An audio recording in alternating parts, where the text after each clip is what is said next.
And finally, wood. This poem, I'll just explain briefly, is what we call a form poem. And the form it is, the shape it is called a glossa. And it's a way of honoring other poets. So the way it works is you take 4 lines from some other poet, and then you write 4 stanzas, and the last line of each stanza is the next consecutive line of your given lines. And there's also a rhyme scheme. So I took my 4 lines from one of the most beautiful books I've ever read about trees.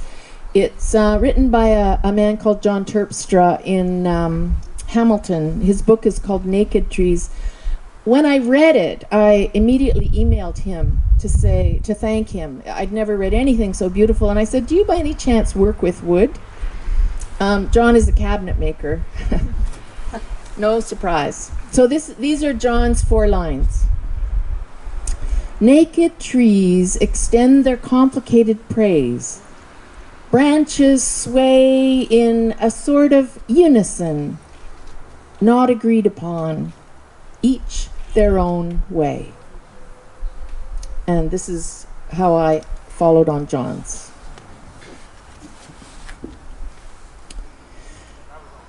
May I be forgiven.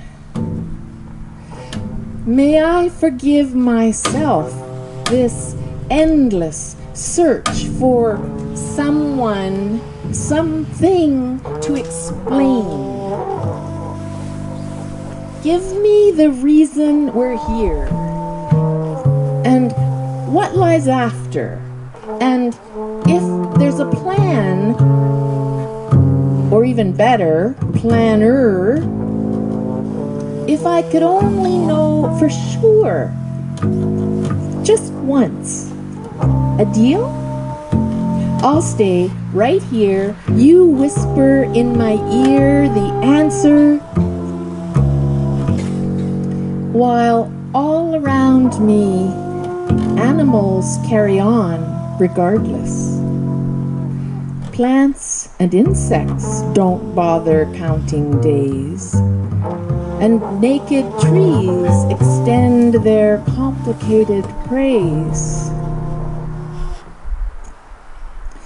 Why them? How can they praise and not await reward? Who do they praise? What?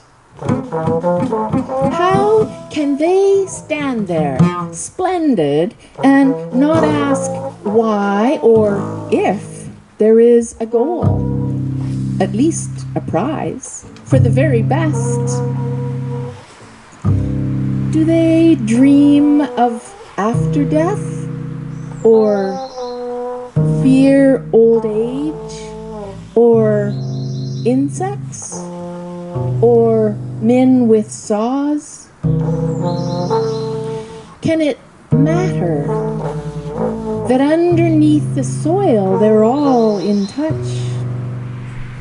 What one knows, all know instantly, in a deciduous, coniferous vocabulary that whispers a grace, as all around branches sway in a sort of unison.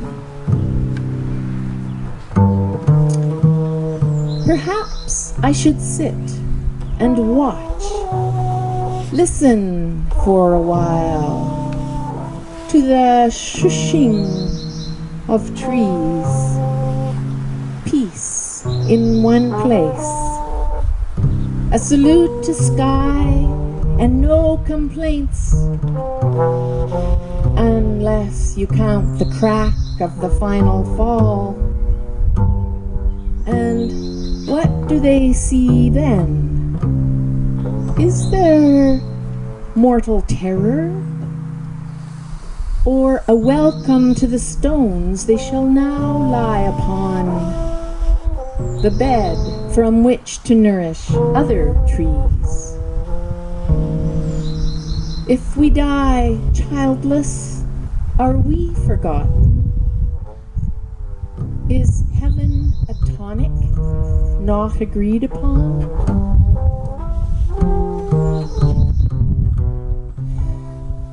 Some say there's nothing to be frightened of. There's God, or gods, or goddesses, or not, to take me home, or not. I'll find out soon enough, that's sure. Perhaps this is my fascination with birds who fly above, rest lightly on each moment. Small prayers to the beginning and end of day.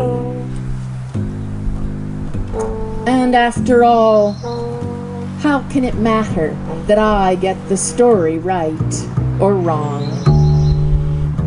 When it comes to living, life and death, each being sings a sort of roundelay, each their own way.